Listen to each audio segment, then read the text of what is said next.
Hare Krishna. To increase satisfaction, replace expectation with appreciation. All of us at some time or the other in our life feel dissatisfied. Sometimes this feeling is not just occasional, but it becomes perpetual. And dissatisfaction becomes like a nagging, tormenting, irritating de-energizer and distractor that is always sucking our energy. And although sometimes dissatisfaction can act as a fuel for further commitment, further achievement, quite often dissatisfaction acts not as a spur but as a disheartener. Rather than giving us more energy, it takes away our energy by making us feel that we don't have enough things, whatever the particular things that maybe we feel lacking in our situation.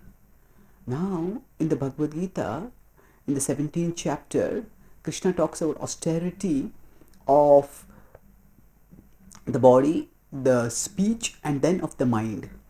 And in the austerity of the mind, he says, Manah prasad saumyattam maunam atma vinigraha bhava samshuddhirityetat tapomanasam uchyate. So he says, tapomanasam. Among the austerities of the mind, one of them is manah prasada. Manah prasada means cheerfulness of mind, satisfaction of the mind. And it's interesting, Krishna calls satisfaction of the mind as austerity. Now, austerity is not something which just happens to us. Oh, I'm feeling austere, I'm not feeling austere. We don't think of austerity in those terms. We think of austerity as a conscious choice, as an intentional decision. Okay, today I'll perform an austerity. Maybe I'll fast on Ekadashi or whatever the specific austerity might be. So, like that, when we talk about austerity, it is a conscious choice. And when Krishna is saying that satisfaction of the mind is an austerity, then is a sort of satisfaction is an austerity of the mind. This means that he is referring to the point that satisfaction has to be a conscious choice. And the way we can become satisfied is by replacing expectation with appreciation. So expectation means, what am I going to get? What is going to happen to me? What way, how will things improve? Or what will become better? What will I gain more? So when we are in an expectant mode, then we are always focusing on what we don't have and what we will have or what we believe we should have. But quite often things don't work out the way we want, and then we don't get those things, and then we feel further dissatisfied because of that.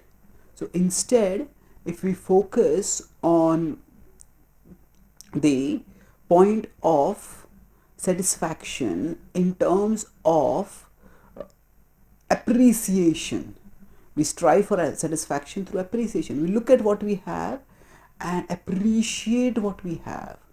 So all of us have certain things, many things in fact. If we count our blessings, we'll find that there are a substantial number of things to count. We have health, we have some basic amenities. How many people don't? There are many people who don't have those things.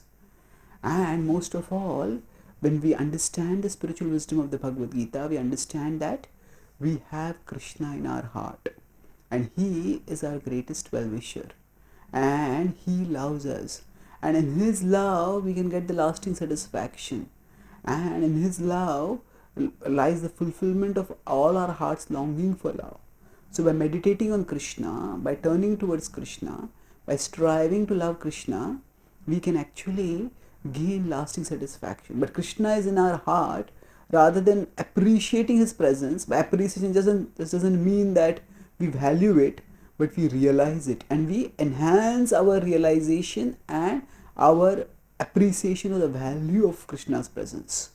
So suppose we have a jewel and we neglect it and we go around begging for things.